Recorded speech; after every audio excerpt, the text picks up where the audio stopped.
Salut Romain. Bonjour Chloé, bonjour messieurs. Alors la violence sur nos réseaux, c'est pas vraiment une surprise puisqu'en fait ça fait partie de nous depuis nos origines. Et au vu de notre histoire, il est légitime de se demander si la violence gratuite n'est pas le propre de l'homme. Dans la biblique Genèse, le premier acte de violence arrive très tôt.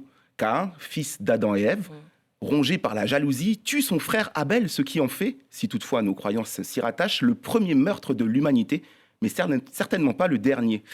On aurait pu prendre le tout premier rire ou l'invention du chocolat comme marqueur chronologique de notre temporalité, mais non. Ce sont les guerres qui occupent cette place. Les conflits tribaux, les guerres antiques, les conquêtes de l'Empire romain ou encore les croisades du Moyen-Âge témoignent de cette brutalité ancrée. Oui, mais l'histoire, c'est pas que ça. Il y a aussi les découvertes des explorateurs, les nouvelles inventions, le progrès. Ah, bah oui, parlons-en, tiens, les découvertes, le début des empires coloniaux, les conquêtes européennes qui ont entraîné des siècles de violence, d'exploitation et d'esclavage. Yeah! Et puis les inventions, le progrès, la poudre à canon, les armes à feu, la révolution industrielle, les deux guerres mondiales, la bombe atomique. Oula, je deviens aigri. Vite, envoyez-moi mon médicament.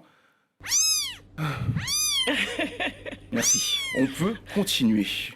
À partir des années 50, la télé débarque dans nos foyers. Un nouveau médium d'information, mais, parce qu'il y a toujours un mais, un nouveau médium graphique qui a pour but d'être au plus proche du conflit avec des images toujours plus chocs au fil des ans.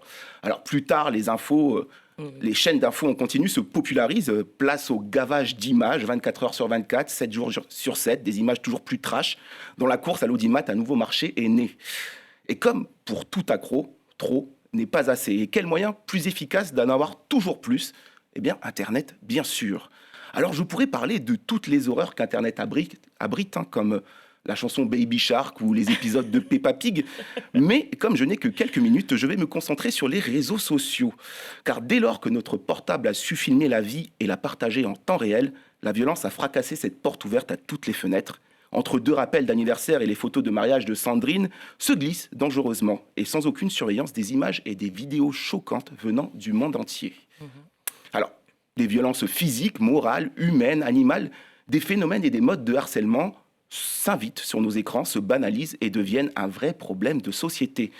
Parmi les tendances les plus célèbres, on a pu en parler, on peut citer le happy slapping, une pratique dégueulasse qui, au milieu des années 2000, consistait à filmer l'agression surprise d'une personne. Entre viol, lynchage à mort, immolation, certains faits divers qui découlent de cette mode sont absolument horribles.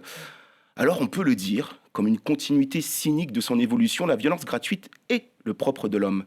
Mais, parce qu'il y a toujours un mais, ce n'est pas une fatalité, car n'oublions jamais que derrière chaque acte violent sur les écrans ou en dehors de nos écrans, des éducateurs, des médiateurs, des psys, des professeurs, des associations, des organismes de protection et de réinsertion et des milliers d'autres personnes œuvrent en silence contre cette montée de la violence.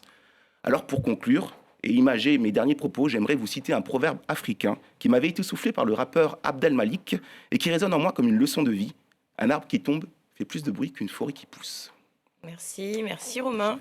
Grégoire Thibouville, est-ce qu'on est attiré naturellement par la violence? La nature humaine est violente et on le voit bien dans le récit historique, on va dire, qui est prononcé. Ça a toujours fait partie de notre humanité. Et la civilisation, c'est ce qui nous a permis de lutter contre ça, contre nos pulsions de mort, nos pulsions de destructivité. Très bien. Merci beaucoup Romain. On se retrouve la semaine prochaine. Eh bien merci. À la semaine prochaine.